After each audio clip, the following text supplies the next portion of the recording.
નમસ્કાર દર્શક મિત્રો, નમો ટીવી ઇન્ડિયાના બ્રોડકાસ્ટમાં આપ સૌનું હાર્દિક સ્વાગત છે. આજે આપણી સાથે પૂનમબેન જોડાણા છે, પૂનમબેન ગોર, અને એક એવી પ્રતિભા જેણે કચ્છની મહિલાઓમાં, ખાસ કરીને આપણા કચ્છની જે મહિલાઓ છે એમાં નામના મેળવી છે. એને ઘણા બધા નાટકો કરેલા છે, ફિલ્મો કરેલી છે અને એક બહોળું નેટવર્ક ધરાવે છે. આજે આપણે પૂનમબેન સાથે વાત કરીએ. બેન, તમારું નમો ટીવીના બ્રોડકાસ્ટમાં સ્વાગત છે. નમસ્તે. પૂનમબેન, તમે આ તમારી જે જર્ની છે, લાઈફ છે, એના વિશે તમે થોડી માહિતી આપો. તમે ક્યારથી સ્ટાર્ટ કર્યું અને ક્યારથી તમને આ શોખ જાગ્યો? હું આ ફિલ્ડમાં લગભગ અત્યારે 15 વર્ષ થઈ ગયા જોડાયેલી છું, અને એક નાનકડું ઓડિશન આપી અને મારા ટેલેન્ટની, જે મારી અંદર એક દબાયેલું ટેલેન્ટ હતું જેની મને ખબર પડી, અને મેં મારા પરિવારમાં વાત કરી કે ભાઈ મને ઓડિશનમાંથી સિલેક્શન થયું છે અને એક આલ્બમની ઓફર આવી છે તો હું જાઉં.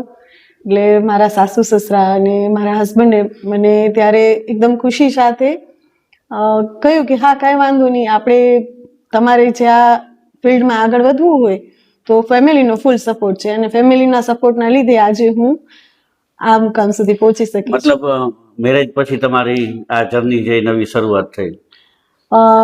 મારી મોટી બેબી ત્યારે 1.5-2 વર્ષની હતી અને મેં શરૂઆત કરી એક નાનકડા આલ્બમ્સથી.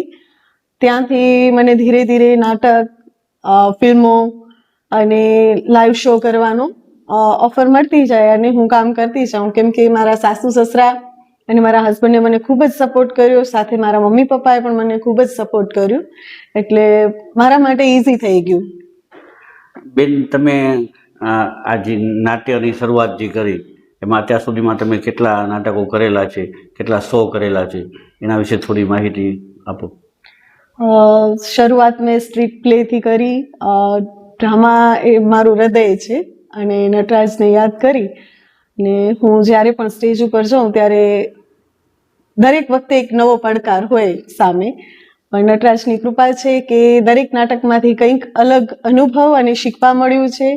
ધાર્મિક નાટકો કરેલા છે, કોમેડી નાટકો કરેલા છે, અને ખાસ કરીને સ્ટ્રીટ પ્લેમાં મને જે અનેરો આનંદ મળ્યો છે ને એ આખું અદ્ભુત જ છે. અમે આકાશવાણી સાથે હું જોડાયેલી હતી અને એ સમયે અમે છેવાડાના ગામડા, જે આપણે કહીએ બન્ની પચ્છમના, એ વિસ્તારના ગામડાઓમાં અમે લોકો ડ્રામા કરવા જતા. અને એ વખતે એવા ગામડા જે આપણે અત્યારે એમ વિચારીએ ને તો 30 વર્ષ પાછળ જતા રહીએ, ત્યારે એ સમયમાં આજથી 7-8 વર્ષ પહેલા રોડ રસ્તાઓ તો ઠીક, ત્યાં એ ગામડાઓમાં લાઇટ નથી, પાણીની સગવડો નથી, તો 5-7 વર્ષની દીકરીઓ માથે બેડા લઈને પાણી ભરવા જતી હોય, અને ત્યાં દીકરીઓને શિક્ષણ માટે બહુ ઓછી રજા મળે, ઓછી તો નહિવત રજા મળે. 101 દીકરીને કદાચ ભણવા માટે જવા મોકલતા હોય, એ પ્રાથમિક શિક્ષણ, એટલે 10-12 વર્ષની દીકરી થાય તો ઘરે બેસવાનું. એટલે એ ટાઈમે અમે લોકો જે સ્ટ્રીટ પ્લે કરતા આકાશવાણી સાથે મળીને, સંસ્થા સાથે, તો એ ટાઈમે એક અમારા નાટકનો એવો સીન હતો, જે સીન જોઈને ત્યાંના ગામના સરપંચ ઊભા થઈને રડી પડ્યા અને એટલું જ કહ્યું કે આ નાટક જો આજથી 10 વર્ષ પહેલા અમે જોયું હોત તો અમને એમ થાત કે અમારી દીકરી થોડુંક પોતાના પૂરતું લખી વાંચી શકી હોત તો એને અમે બચાવી શક્યા હોત. દીકરી 2-3 કિલોમીટરના અંતરે જ હતી અને એને લખતા વાંચતા નહોતું આવડતું અને એને થોડી તકલીફ હતી, પણ એ કહી ન શકી. એણે જે પગલું ભર્યું એના થકી એના ગામના સરપંચે નિર્ણય લીધું કે આપણા સમાજમાં, આપણા ગામડાઓમાં જે દીકરીઓને શિક્ષણથી આપણે દૂર રાખીએ છીએ, હકીકતમાં શિક્ષણ એક જરૂરી છે દીકરીઓ માટે, અને સુખ દુઃખમાં એ પોતાના પૂરતું કરી શકે. તો એ મારા નાટક થકી કોઈક દીકરીઓની જિંદગી આખી બદલાણી. એ જોઈને મને ત્યારે એમ થયું કે સૌથી ઇમ્પોર્ટન્ટ છે કોઈને, તમે તમારી પાસે ઈશ્વરે જે કલા આપી છે એ કલાનો એવો ઉપયોગ કરો કે તમારી કલા થકી કોઈનું જીવન બદલાય. અને ત્યારથી મેં નક્કી કર્યું કે હું સિલેક્ટેબલ કામ કરું છું અને બહુ ઓછા કામ કરવા પણ સારા કામ કરવા. અને આજે તો ઈશ્વરની કૃપાથી એઝ એક આમ આપણે કહીએ ને, એક્ટ માટે વિચાર કરું તો બહુ ઓછા કામ કરું છું, પણ હું ડિરેક્ટર તરીકે બહુ સારા કામ મને મળે છે. આસિસ્ટન્ટ ડિરેક્ટર તરીકે હું કામ કરું છું. કચ્છથી બારે પણ મને કામ મળે છે. બેન, તમે અત્યાર સુધીમાં કેટલી ફિલ્મોમાં કામ કર્યું છે, ખાસ કરીને ગુજરાતી ફિલ્મોમાં અને હિન્દી ફિલ્મોમાં? ગુજરાતી ફીચર ફિલ્મ્સ લગભગ મેં 15 થી 20 કરી છે, અને ફીચર ફિલ્મ્સ બિગ બજેટની ફિલ્મો જે હોય એમાં શરૂઆત મેં નાના નાના રોલથી કર્યા, અને પછી સેકન્ડ લીડ સુધીના રોલ મેં કરેલા છે. અને અત્યારે શોર્ટ ફિલ્મનો જમાનો છે, તો ઘણી બધી શોર્ટ ફિલ્મ પણ કરી છે, અને હિન્દી ફિલ્મો, સિરિયલ, ડ્રામા, આ બધું જ હવે એક પછી એક સ્ટેપ બાય સ્ટેપ શીખતા ગયા અને કામ કરવાની મજા. ગુજરાતી મૂવીમાં બેન એવું કયું ફિલ્મ હતું, કઈ પિક્ચર હતી એવી કે જે તમારા દિલને સ્પર્શી ગયો, જેની એક્ટિંગ તમને પણ મજા આવી, લોકોને તો મજા આવી, સાથે સાથે તમારા હૃદયને પણ સ્પર્શી ગઈ હોય? ગુજરાતી ફિલ્મ જગતમાં અત્યારે જે ક્રેઝ છે ને એ સમય નહોતું એટલું, અને પ્રેમજી ફિલ્મ આવી, પ્રેમજી રાઇઝ ઓફ વોરિયર, અને એ મારી લાઈફની ગુજરાતી ફિલ્મોમાંથી એક અલગ જ ફિલ્મ હતી કે જેમાં મને કામ કરવાની તક મળી, મારી સાથે મારી દીકરીને પણ ફર્સ્ટ લીડ ચાઇલ્ડ આર્ટિસ્ટ હિરોઈનનો રોલ મળ્યો, અને મારા હસબન્ડને પણ એમાં મારી સાથે એક સરસ રોલ આપ્યો છે, અને એ એક અદ્ભુત રોલ હતું જે મારા જીવનમાં યાદગાર છે. ઘણી બધી ફિલ્મોમાં મેં કામ કર્યું છે, પણ પ્રેમજી જે ગુજરાતી ફિલ્મ છે એ મારા આમ હૃદયમાં છપાઈ ગઈ છે. પૂનમબેન, તમે હિન્દી ફિલ્મોમાં પણ કામ કર્યું છે, અને અમને એવું જાણવા મળ્યું છે કે ધર્મા પ્રોડક્શન સાથે પણ તમે કંઈક કામ કરેલું છે. તો આ ધર્મા પ્રોડક્શન ને જે સિરિયલ જગતની માધવતા કહેવાય, એકતા કપૂર, જેનું બહુ મોટું નામ છે હિન્દી સિરિયલ ટીવી જગતમાં, તો એમના સાથે પણ તમે કામ કર્યું છે, એના વિશે થોડી માહિતી આપો. 2015-16 સમયમાં હું આસિસ્ટન્ટ ડાયરેક્ટર તરીકે કામ કરતી થઈ. એક શોર્ટ ફિલ્મ ટેલિફિલ્મમાં મેં આસિસ્ટન્ટનું કામ કર્યું. એના પછી મને એક મગજમાં બેસી ગયું કે હવે એક્ટર કરતાં વધારે મારે ડાયરેક્શન શીખવું છે. તો એ સમયે હું ધર્મા પ્રોડક્શનમાં જોડાણી. એ લોકો કચ્છમાં જ્યારે આવે ત્યારે એ લોકોને કોર્ડિનેટ કરતી, અને એવી રીતે સાથે સાથે 3-4 વર્ષ મને આસિસ્ટન્ટ ડાયરેક્ટરમાં અને પ્રોડક્શનમાં કામ કરવાની ધર્મા પ્રોડક્શન સાથે તક મળી, જે મારો અનુભવ વધારતું ગયું, અને ટેકનોલોજી સાથે કઈ રીતે એ લોકો કામ કરે છે એ શીખવાની જે મારી ધગસ હતી, એમાં મારો એક જે ખ્વાબ હતું કે હું કંઈક અલગ લેવલનું કામ શીખું, જે કચ્છમાં ઇન્ડસ્ટ્રી નથી એટલે શીખવું બહુ અસંભવ હતું. તો મને બરોડા, મુંબઈ જઈ અને શીખવાનો એક સરસ મોકો મળ્યો, અને એકતા કપૂરની સિરિયલોમાં આસિસ્ટન્ટ ડાયરેક્ટર તરીકે સાઇડ રોલમાં કામ કરેલું છે, એટલે એ બી એક અલગ જ અનુભવ હતું. ધર્મા પ્રોડક્શન એટલે કરણ જોહર, બહુ મોટું નામ કહેવાય, અને એની કઈ મૂવી હતી જેનું શૂટિંગ અહીંયા કચ્છમાં થયેલું હતું ને આપ સાથે જોડાણા હતા? ગોરી તેરે પ્યાર મેં પાગલ ફિલ્મનું શૂટિંગ હતું. કરીના કપૂર ને એ લોકો સાથે અમે આખું યુનિટ સાથે કામ કર્યું હતું. એ ટાઈમે મેં 150 થી વધુ આર્ટિસ્ટ પણ આપેલા હતા. પછી ગુરુ નાનક ફિલ્મ હતી, એમાં બી મારું 200-250 જણનું ક્રાઉડ હતું, સાથે સાઇડ રોલ પણ હતું મારું. એટલે એ બધા પ્રોડક્શનમાં સાઇડ રોલ મળવું પણ અઘરી વસ્તુ છે. તો એ અનુભવ સાથે સાથે એડીમાં ધીરે ધીરે જોડાતા ગયા અને ઘણું બધું શીખવા મળ્યું. અને ત્યારથી તમે આસિસ્ટન્ટ ડાયરેક્ટર બન્યા, તો તમે કેટલી ફિલ્મ ડાયરેક્ટ કરી છે અને એની અંદર તમારો અનુભવ કેવો રહ્યો? આસિસ્ટન્ટ ડાયરેક્ટર તરીકે મેં લગભગ 22 થી 28 ફિલ્મો કરી છે, જે અત્યારે હજી ઓન ફ્લોર આવવાની 3 ફિલ્મો બાકી છે, જેમાં હું અત્યારે એડી કરી રહી છું. અને એમાં સૌથી બેસ્ટ અત્યારે અમે રિસેન્ટલી જે રિસર્ચ કરી રહ્યા છીએ હલ્દી ઘાટી પર, અને રાજસ્થાની લેંગ્વેજમાં એ ફિલ્મ છે કરવાના મહારાણા પ્રતાપના જીવન ચરિત્ર પર, અને એક બિગ પ્રોડક્શન સાથે હું જોડાયેલી છું. તો શીખતા શીખતા આ લેવલનું એક કામ, અને મહારાણા પ્રતાપના જીવન ચરિત્ર પર જો એક રિસર્ચ સાથે જોડાઈ અને એક ફિલ્મ જ્યારે ડિરેક્ટ થઈને ફ્લોર પર આવશે, ત્યાર સુધીની જે મારી એક અંદરની ઈચ્છા હતી એ પૂરી થવા જઈ રહી છે. તો મારા માટે ખૂબ જ ગર્વની વાત છે. કચ્છની દીકરી તરીકે તમે આટલી બધી નામના મેળવી, આટલું બધું કામ કર્યું છે, અને આટલા મોટા પ્રોજેક્ટમાં તમે જોડાયેલા છો. હવે આગામી ફ્યુચરમાં એવો તમારું એડી તરીકેનું એવું કયું કામ છે કે તમને જેમાં અત્યારે વધારે તમારું ફોકસ હોય, કે તમે જે લાઈફમાં અચીવમેન્ટ કરવા માંગતા હો? બસ કોઈ અત્યારે મહારાણા પ્રતાપના જીવન પર જે ફિલ્મનું ચાલી રહ્યું છે કામ અમારું, લગભગ એ પૂરું થતા 3 વર્ષ જેવું લાગશે. તો બસ અત્યારે મારું ગોલ એ જ છે અને એના સિવાય શોર્ટ ફિલ્મ મારી નેક્સ્ટ મંથ આવી રહી છે, અને એ અહીં જ કચ્છમાં જ શૂટ થઈ છે અને કચ્છમાં જ એનું રિલીઝ થવાનું છે. શોર્ટ ફિલ્મ છે પાગલ એક પ્રેમ કહાની, આવતા મહિને રિલીઝ થાય છે. અને ઘણી બધી શોર્ટ ફિલ્મો પણ આવી ગઈ છે. મારા માટે ડ્રામા એક એવી વસ્તુ છે કે જે કરવાનો આમ અંદરથી કહીએ ને ઉત્સાહ વધારે હોય, કે ફિલ્મ મળીને ડ્રામા મળે તો શું પેલા આપણે ચોઈસ કરવી, તો ડ્રામા મારા માટે ફર્સ્ટ ચોઈસ છે. અને મારું એક એવું અનુભવ હું તમારા લોકો સાથે શેર કરીશ કે ખુશ્બુ ગુજરાત કીના શૂટમાં ગયેલા હોય ત્યારે અમિતાભ બચ્ચન સાથે કામ કરવાનો ચાન્સ મળ્યો હોય, એ ખુશી પણ અંદરથી ફીલ કરી છે. અને જ્યારે અમે લોકો મોરારી બાપુની સામે એક કૃષ્ણ કિનારે નાટક કરી રહ્યા હતા, જેમાં અમારા સાથી કલાકારો લાંબા સમય સુધી રિહર્સલ કર્યું, અને સદભાગ્યે કૃષ્ણ ભક્ત હોવાથી મને પણ એક ચાન્સ મળ્યું 24 કલાક પહેલા જ, અને જેમાં મેં દ્રૌપદીનો રોલ કરેલો. તો એ મારા માટે એકદમ યાદગાર છે.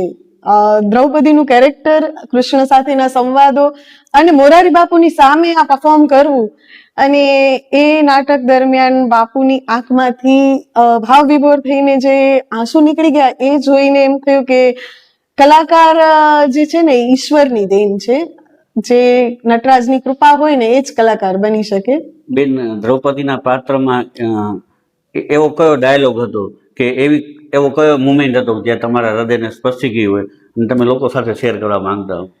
એ દ્રૌપદીના કેરેક્ટરમાં મારો નાનકડો એવો ડાયલોગ્સ હતો, પણ ટ્રાયેંગલમાં દ્રૌપદી, રૂક્ષ્મણી અને રાધા વચ્ચે કૃષ્ણનું પાત્ર હતું. એની સામે મારે કટાક્ષ કરવાના હતા, કારણ કે એક વખત રાધા કટાક્ષ કરે છે, એક વખત રૂક્ષ્મણી કરે છે અને એક વખત દ્રૌપદી કરે છે, ત્યારે કૃષ્ણ થાકી જાય છે. એ સીન અદ્ભુત હતું. વાત કરતા કરતા મારું હૃદય ભરાઈ આવે છે. અને દ્રૌપદીએ કૃષ્ણ સામે સીધો કટાક્ષ કરેલો કે તે તો મને સખા તરીકે વચન આપેલું હતું કે તું મને યાદ કરીશ ત્યારે હું આવીશ, પણ તું ક્યાં સખા તરીકે આવ્યો જ હતો? તે તો મેં જ્યારે ભરી સભામાં મારું ચીરહરણ થઈ રહ્યું હતું અને મેં તારી સામે સ્તુતિ કરી, આક્રંદ કર્યું, અને તું તો ભગવાન થઈને તારી સ્તુતિ સાંભળીને મારી લાજ બચાવવા આવ્યો. જો તું ઈચ્છત ને તો એ સમયે દુર્યોધન મારા ચીર પકડી પણ ન શકત. જો તું એક સખા તરીકે મારી માટે વગર વિનંતી આવ્યો હોત તો હું માનત કે તું મારો સખા છે, તું તો ભગવાન છે. એટલે દ્રૌપદીના એ કટાક્ષ કૃષ્ણને છે ને આમ વાગે છે. તો એ સીન મારી લાઈફમાં હું ક્યારેય ન ભૂલી શકું એવું સીન હતું. અદ્ભુત એક જે આમ કહેવાય ને જીવનની યાદગાર, એ મારા માટે છે. પૂનમબેન, તમે આટલી બધી શોર્ટ ફિલ્મોમાં એમાં કામ કર્યું અને સરકારની પણ ઘણી બધી સંસ્થાઓ સાથે તમે જોડાયા, જેના થકી લોકો ઇન્સ્પાયર થાય, દીકરીઓને જેમ ભણવામાં મદદ મળી, અને આ રીતે તમે બીજા નાટકો પણ કરેલા હશે જેના કારણે લોકોમાં અવેરનેસ આવે. તો આવી ગવર્મેન્ટ સાથે ને કયા કયા તમે જોડાણા છો? મારી સાથે મારા એક સાથી કલાકાર અને અમે બધા સાથે મળી અને અદાણી છે, ટાટા પાવર છે, એ બધી કંપનીઓમાં અવેરનેસના ડ્રામા અમે કરવા જઈએ તો ટ્રાફિક પર કરીએ. જે અત્યારે આપણે જોઈ રહ્યા છીએ કે કેટલી બધી ટ્રાફિક ધીરે ધીરે વધતી જ જાય છે, અને ટ્રાફિક સમસ્યાઓ પર જ્યારે આપણે કિંમતી સમય આપણું 2-5 મિનિટની ઉતાવળમાં આખી જિંદગી આપણા પરિવારની જોખમાય છે, એના ઉપર પણ અમે બહુ બધા નાટકો કરેલા છે. અને જેના થકી અત્યારે જે અદાણીમાં ડ્રાઈવરો છે એમની વચ્ચે અમે જ્યારે ડ્રામા કરવા ગયેલા તો એમાંથી 1-2 ભાઈઓ આવીને કહ્યું કે બેન, આજથી અમે પ્રણ લઈએ છીએ કે અમે ચાલુ ગાડીએ મોબાઈલ નહીં વાપરીએ અને ખોટી ઉતાવળ નહીં કરીએ, કેમ કે તમારા નાટક દ્વારા અમને એ જાણવા મળ્યું કે આપણી 2 મિનિટની ઉતાવળમાં આખી જિંદગી આપણી તો જોખમાય છે, પાછળ આપણા પરિવારને પણ તકલીફ પડે છે. તો આવા બધા અનુભવો છે ને એ એમ થાય કે પૈસા કરતા મહત્વનું છે કે આપણા માટે આપણે કોઈને કંઈક આપી શક્યા. દરેક વ્યક્તિની અંદર એક કલા હોય છે, પણ તમારી કલા થકી કોઈનું જીવન બદલાય ને એ સાચી કલા. અને નાટકનો કલાકાર ક્યારે પાછળ નથી પડતું એવું મેં સાંભળ્યું હતું, પણ ખરેખર ફીલ પણ કર્યું છે. પૂનમબેન, તમારા થકી કચ્છની પણ ઘણી બધી દીકરીઓ ઇન્સ્પાયર થશે, અને તમે જે તમારા લાઈફની જે જર્ની છે શૂન્યથી શિખર સુધીની, ખરેખર અદ્ભુત છે. અને આગળના ફ્યુચર માટે પણ અમે પ્રભુ પાસે પ્રાર્થના કરીએ છીએ કે તમારું જીવન છે એ સુખદાયી જાય અને તમને ભગવાન સફળતા આપે. તમે અમારા દર્શકો માટે શું સંદેશ આપશો, દીકરીઓ, ખાસ કરીને દીકરીઓ માટે? હું પણ 2 દીકરીની માં છું અને મારા પપ્પા નાટકના કલાકાર હતા. મારા લોહીમાં નાટક હતા, પણ પપ્પાએ મને ક્યારે નાટક સાથે જોડાવાની તક ન આપી અને ક્યારે મને એ ફિલ્ડમાં આગળ વધવા માટેની પરમિશન પણ નથી આપી. પણ કહીએ ને કે જે બ્લડમાં હોય એ બારે આવે, અને નેચરલી હતું. પણ મારા પરિવારે મને જે તે સમયે મારા મેરેજ પછી મારી ઈચ્છા હતી કે મારે આ ફિલ્ડમાં જવું છે, તો પહેલા મારા સાસુ સસરા અને સૌથી પ્રથમ ગુરુ મારા હસબન્ડ છે, તો એમણે મને એટલું બધું સપોર્ટ કર્યું. અને પછી મારા મમ્મી પપ્પાને મેં વાત કરી કે પપ્પા, મારા સાસુ સસરા અને મારા હસબન્ડને મારી માટે ખુશી છે કે હું આ ફિલ્ડમાં આગળ વધું, એ લોકો મને સાથ આપે છે, તો હવે હું જાઉં તો તમે મને સાથ આપશો ખરા? તો મારા મમ્મી પપ્પાએ પણ મને સપોર્ટ કર્યું અને આજે હું આ મુકામ ઉપર છું. મેં મારી લાઈફમાં 15 વર્ષની જર્નીમાં ક્યારે એવું અનુભવ નથી કર્યું કે મને એવું લાગે કે આ ફિલ્ડમાં હું ખોટી જોડાઈ છું. દિવસે ને દિવસે એક કામથી બીજું, બીજા કામથી ત્રીજું, દરેક જગ્યાએ અમે જ્યારે પણ કામ સાથે જોડાયેલા હોઈએ ત્યાં નવા વ્યક્તિઓ હોય છે અને નવા વ્યક્તિઓ સાથે નવા અનુભવો હોય છે. પણ પ્રથમ તમારો પરિવાર જો તમને સપોર્ટ કરે તો તમે ગમે ત્યાં જઈ શકો. અને અત્યારે તો દીકરીઓ કઈ એવી ફિલ્ડ છે કે જેની અંદર નથી જતી એમ. તો હું તો દરેક વાલીઓને કહીશ કે પહેલા તમે તમારી દીકરીની અંદર જે એક કલા છે અને એની ઉત્સાહ છે એને વધારવાનો પ્રયત્ન કરજો, એને સપોર્ટ કરજો. અને કોઈ પણ કામ ક્યારે પણ નાનું નથી હોતું, ક્યારે પણ કોઈ પણ કામમાં સીધી સફળતા મેળવવાની નથી હોતી. સ્ટ્રગલ તો બધી જગ્યાએ છે જ. અને હું આ ફિલ્મ લાઈનમાં જોડાણી ત્યારે અમુક પાસાઓ હતા મારા માટે બી, કેમ કે મારી બેબી નાની હતી. પણ આજે 2 દીકરીની માં છું, છતાં પણ મને કામ કરવાની જે ધગસ છે એટલી જ છે. તો મમ્મી પપ્પા અને સાસુ સસરા જો સમજે તો દરેક દીકરી આગળ વધી શકે છે. અને કામથી પહેચાન ખુદને બનાવવાની જયારે મજા આવે છે ને એ અલગ છે. ભલે મારા પપ્પાના નામથી હું ઓળખાતી હોઉં, પણ આજે હું પૂનમ ગોર તરીકે ઓળખાઉં છું મારા ફિલ્ડમાં, તો એ મારી પોતાની પહેચાન છે. ખૂબ સરસ વાત કરી પૂનમબેન આપે. હવે મારો અંતિમ પ્રશ્ન, હવે આના પછીના નેક્સ્ટ નમો ટીવીના બ્રોડકાસ્ટમાં તમે શું નવું લઈને આવશો, જેથી કરીને દર્શકોને થોડો ઇંતજાર રહે કે પૂનમ ગોર આવશે અને હવે અમને આ જાણવા મળશે? જેમ કલા સાથે હું જોડાયેલી છું, તો નટરાજની કૃપા છે મારા ઉપર, અને શિવ અને શક્તિ એ બંનેનો જો સાથ હોય ને તો જ તમે જીવનમાં સક્સેસ થઈ શકો. અને આજના યુગમાં આપણા માટે આપણું ધર્મ જ સર્વોપરી હોવું જોઈએ. અને નેક્સ્ટ પોડકાસ્ટમાં હું જે થકી છું, ભગવતી ચંડિકા મહામાયા, અને મારા હૃદયમાં ચંડીપાઠ દુર્ગા સપ્તસતી છે. તો દરેક વ્યક્તિને એના વિશે થોડું ઘણું નોલેજ હોય છે, તો વિસ્તારથી આપણે આપણા પોડકાસ્ટ દરમિયાન દુર્ગા સપ્તસતી ઉપર વિસ્તારથી વાતચીત કરીશું. અને માતાજીની આરાધના નવરાત્રી દરમિયાન આપણે કેવી રીતે કરવી એના વિશે આપણે આગળ વાત કરીશું. ખૂબ ખૂબ આભાર પૂનમબેન તમારો. Thank you.